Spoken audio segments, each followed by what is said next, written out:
নমস্কার, পঞ্চব্যঞ্জনের ছোট্ট সংসারে আবার আপনাদের সবাইকে স্বাগত জানাই। আশা করি সবাই খুব ভালো আছেন।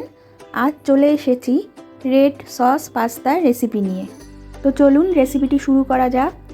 প্রথমেই একটি পাত্রে কিছুটা জল গরম করতে বসিয়ে দিলাম।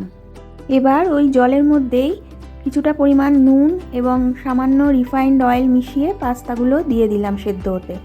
পাস্তা সেদ্ধ হয়ে গেলে পাস্তাগুলোকে গরম জল থেকে তুলে নিলাম এবং গরম জলটা ছেঁকে নিলাম। এরপর ওই পাস্তাগুলোর মধ্যে ঠান্ডা জল ঢেলে দিলাম, কারণ পাস্তাগুলো যাতে ওভারকুক না হয়ে যায়।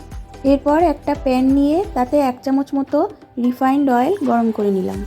এর মধ্যে কেটে রাখা পেঁয়াজ, টমেটো, রসুন দিয়ে দিলাম।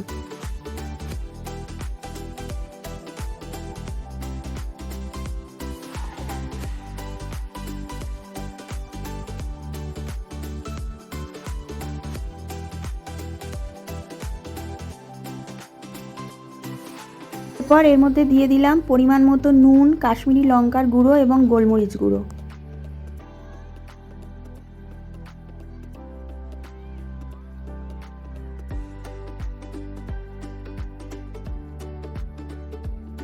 এরপর ঢাকা দিয়ে এটাকে কিছুক্ষণ কুক হতে দিলাম।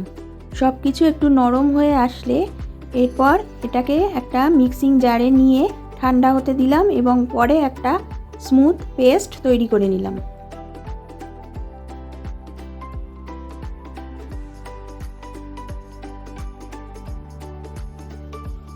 এরপর প্যানে 1 চামচ মতো বাটার নিয়ে নিলাম এবং বাটারটা মেল্ট হয়ে আসলে আগে থেকে কেটে রাখা কিছু সবজি আমি এর মধ্যে দিয়ে দিলাম। সবজির মধ্যে আমি নিয়েছিলাম গাজর, ক্যাপসিকাম, টমেটো এবং সুইট কর্ন। আপনারা আপনাদের পছন্দ মতো সবজি ব্যবহার করতে পারেন।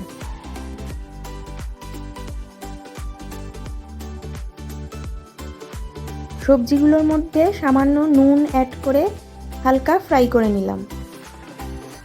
এরপর ফ্রাই করে রাখা সবজিগুলোর মধ্যে আগে থেকে তৈরি করে রাখা টমেটোর পেস্টটা দিয়ে দিলাম।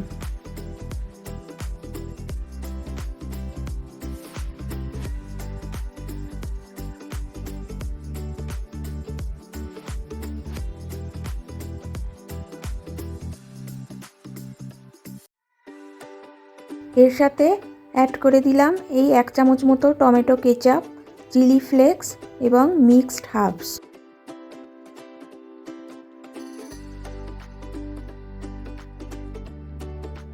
এরপর এই মিশ্রণটিকে একটু নাড়াচাড়া করে এর মধ্যে অ্যাড করে দিলাম আগে থেকে বয়েল করে রাখা পাস্তাগুলো।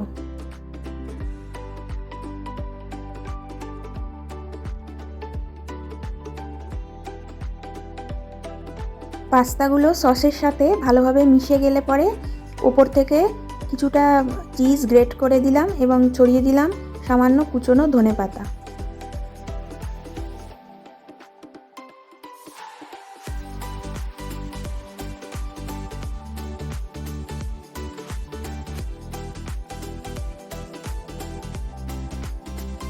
ব্যাস, এইভাবেই রেডি হয়ে গেল আমাদের বাড়িতে তৈরি করা রেড সস পাস্তা। অপূর্ব স্বাদের এই পাস্তা রেসিপিটি আপনারা বাড়িতে একবার বানিয়ে খেয়ে দেখতে পারেন। রেসিপিটি কেমন লাগলো কমেন্ট করে জানাবেন। ভালো লাগলে লাইক, শেয়ার, সাবস্ক্রাইব করে পাশে থাকবেন। আজ তাহলে চলি, আবার অন্য কোনো দিন অন্য কোনো রেসিপি নিয়ে হাজির হব আপনাদের সামনে।